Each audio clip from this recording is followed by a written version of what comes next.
The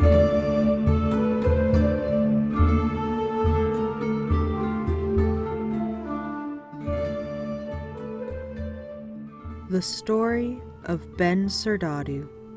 There was once a king and a queen who had 3 wonderfully beautiful daughters, and their one thought from morning till night was how they could make the girls happy. One day, the princesses said to the king, "Dear father, we want so much to have a picnic and eat our dinner in the country." "Very well, my dear children, let us have a picnic, by all means," answered he, and gave orders that everything should be gotten ready. When luncheon was prepared, it was put into a cart, and the royal family stepped into a carriage and drove right away into the country. After a few miles, they reached a house and garden belonging to the king, and close by was their favorite place for lunch. The drive had made them very hungry, and they ate with a hearty appetite till almost all the food had disappeared. When they had quite done, they said to their parents, "Now we should like to wander about the garden a little, but when you want to go home, just call us." And they ran off laughing down a green glade which led into the garden. But no sooner had they stepped across the fence than a dark cloud came down and covered them, and prevented them from seeing where they were going. Meanwhile, the king and queen sat lazily among the heather, and an hour or 2 slipped away. The sun was dropping towards the horizon, and they began to think that it was time to go home. So they called to their daughters, and called again, but no one answered them. Frightened at the silence, they searched every corner of the garden, the house, and the neighboring wood, but no trace of the girls was to be found anywhere. The earth seemed to have swallowed them up. The poor parents were in despair. The queen wept all the way home, and for many days after, and the king issued a proclamation that whoever should bring back his lost daughters should have one of them to wife, and should, after his death, reign in his stead. Now, 2 young generals were at that time living at the court, and when they heard the king's declaration, they said to one another, "Let us go in search of them. Perhaps we shall be the lucky persons." And they set out, each mounted on a strong horse, taking with them a change of raiment and some money. But although they inquired at every village they rode through, they could hear nothing of the princesses, and by their money was all spent, and they were forced to sell their horses or give up the search. Even this money only lasted a little while longer, and nothing but their clothes lay between them and starvation. They sold the spare garments that were bound on their saddles, and went in the coats they stood up in to the inn, to beg for some food, as they were really starving. When, however, they had to pay for what they had eaten and drunk, they said to the host, "We have no money, and naught but the clothes we stand up in. Take these, and give us instead some old rags, and let us stay here and serve you." And the innkeeper was content with the bargain, and the generals remained, and were his servants. At this time, the king and queen remained in their palace, hungering for their children, but not a word was heard of either them or of the generals who had gone out to seek for them.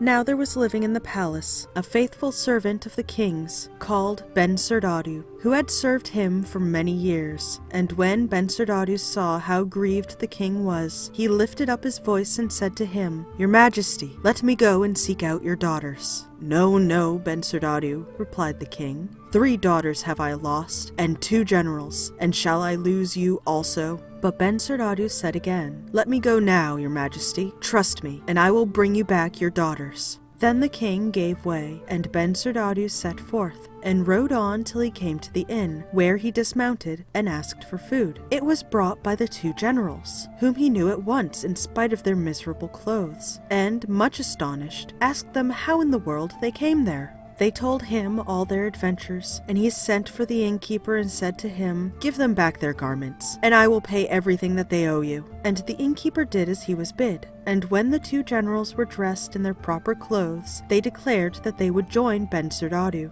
and with him seek for the king's daughters. The 3 companions rode on for many miles, and at length they came to a wild place, without sign of a human being. It was getting dark, and fearing to be lost on this desolate spot, they pushed on their horses, and at last they saw a light in the window of a tiny hut. "Who comes there?" asked a voice as they knocked on the door. "Oh, have pity on us, and give us a night's shelter," replied Bensurdatu. "We are 3 tired travelers who have lost our way."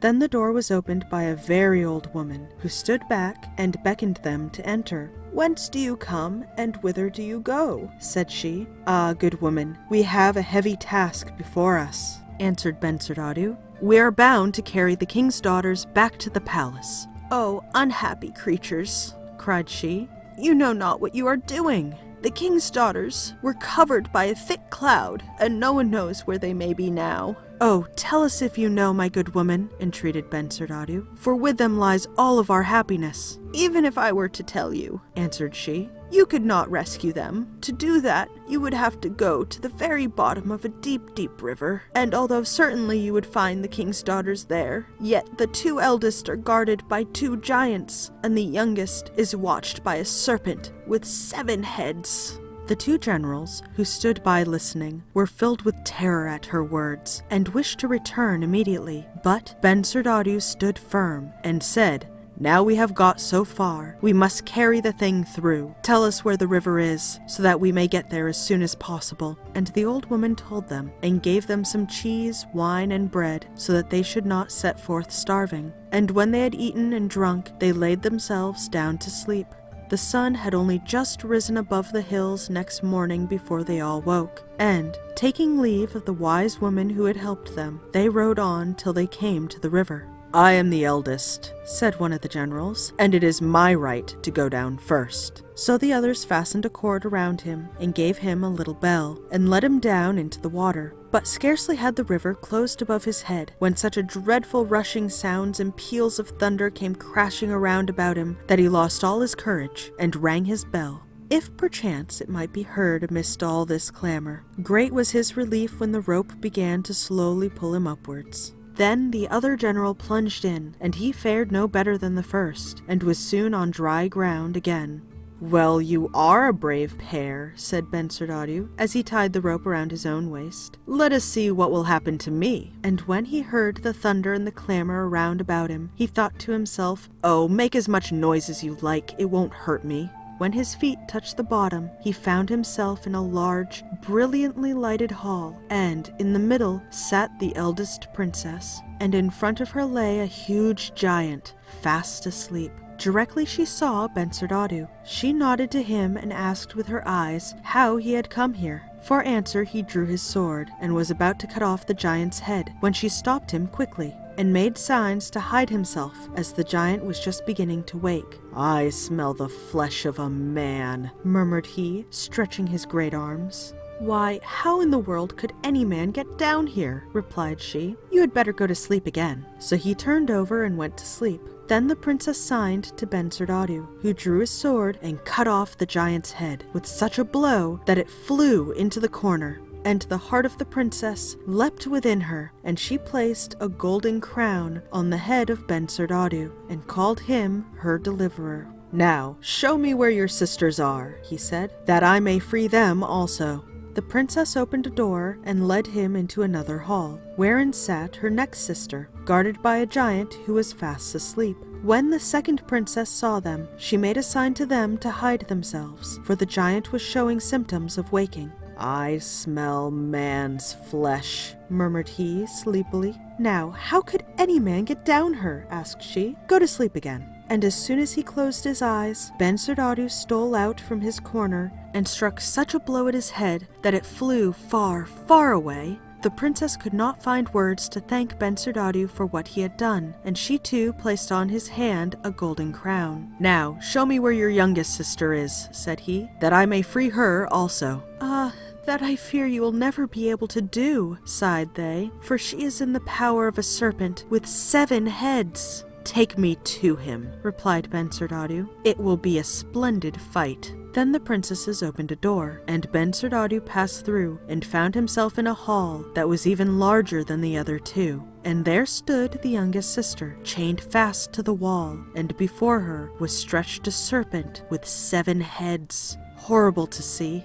As Bensurdatu came forward, it twisted all of its 7 heads in his direction, and then made a quick dart to snatch him within its grasp.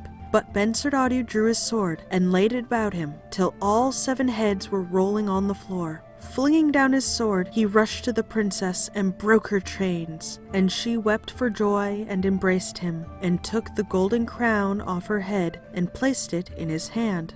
"Now we must go back to the upper world," said Bensurdatu, and led her to the bottom of the river. The other princesses were waiting there, and he tied the rope around the eldest and rung his bell, and the generals above heard and drew her gently up. They then unfastened the cord and threw it back into the river, and in a few moments the second princess stood beside her sister. So now there were left only Bensurdatu and the youngest princess. "Dear Bensurdatu," said she, "do me a kindness and let them draw you up before me. I dread the treachery of the generals." "No, no," replied Bensurdatu. "I certainly will not leave you down here. There is nothing to fear from my comrades." "If it is your wish, I will go up then. But first, I swear that if you do not follow to marry me, I shall stay single for the rest of my life." Then he bound the rope around her, and the generals drew her up. But instead of lowering the rope again into the river, envy at the courage and success of Bensurdatu so filled the hearts of the 2 generals that they turned away and left him to perish. And more than that, they threatened the princesses and forced them to promise to tell their parents that it was the 2 generals who had set them free. "And if they should ask you about Bensurdatu, you must say that you have never seen him," they added. And the princesses, fearing for their lives, promised everything, and they rode back to court together. The king and queen were beside themselves with joy when they saw their dear children once more. But when the generals had told their story and the dangers they had run, the king declared that they had gained their reward and that the 2 eldest princesses should become their wives. And now we must see what poor Bensurdatu was doing. He waited patiently a long, long time, but when the rope never came back, he knew he had been right and that his comrades had betrayed him. "Ah, now I shall never reach the world again," murmured he. But being a brave man, and knowing that moaning his fate would profit him nothing, he rose and began to search through the 3 halls, where, perhaps, he might find something to help him. In the last one stood a dish, covered with food, which reminded him that he was hungry, and he sat down and ate and drank. Months passed away, when one morning, as he was walking through the halls, he noticed a purse hanging on the wall, which had never been there before. He took it down to examine it, and nearly let it fall with surprise when a voice came from the purse, saying,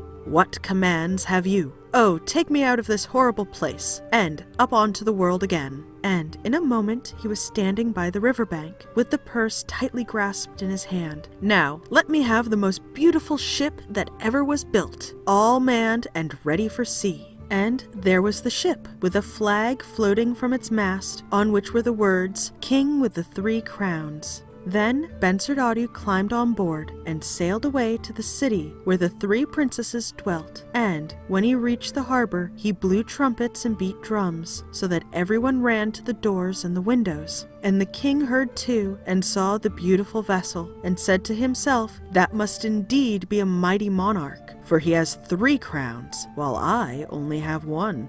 So he hastened to greet the stranger, and invited him to his castle, for thought he, "This will be a fine husband for my youngest daughter." Now, the youngest princess had never married, and had turned a deaf ear to all her wooers. Such a long time had passed since Bensurdatu had left the palace, that the king never guessed for a moment that the splendidly clad stranger before him was the man whom he had so deeply mourned as dead. "Noble lord," said he, "let us feast and make merry together. And then, if it seems good to you, do me the honor to take my youngest daughter to wife." And Bensurdatu was glad, and they all sat down to a great feast, and there were great rejoicings. But only the youngest daughter was sad, for her thoughts were with Bensurdatu. After they arose from the table, the king said to her, "Dear child, this mighty lord does you the honor to ask your hand in marriage." "Oh, father," answered she, "spare me, I pray you, for I desire to remain single."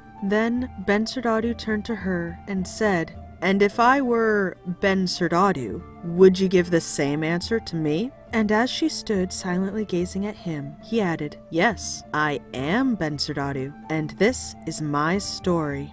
The king and queen had their hearts stirred within them at the tale of his adventures, and when he had ended, the king stretched out his hand and said, "Dear Bensurdatu, my youngest daughter shall indeed be your wife, and when I die, my crown shall be yours. As for the men who have betrayed you, they shall leave the country, and you shall see them no more." And the wedding feast was ordered, and rejoicings were held for 3 days over the marriage of Bensurdatu and the youngest princess. So that was the story of Bensurdatu, the 10th story in the Grey Fairy Book. I will be working my way through this book story by story, and if there are any other public domain books that you would like for me to read, please leave a comment below. Did you enjoy this video? Then subscribe for more, and be sure to check me out on Facebook and Patreon. Thank you for listening, and have a lovely evening.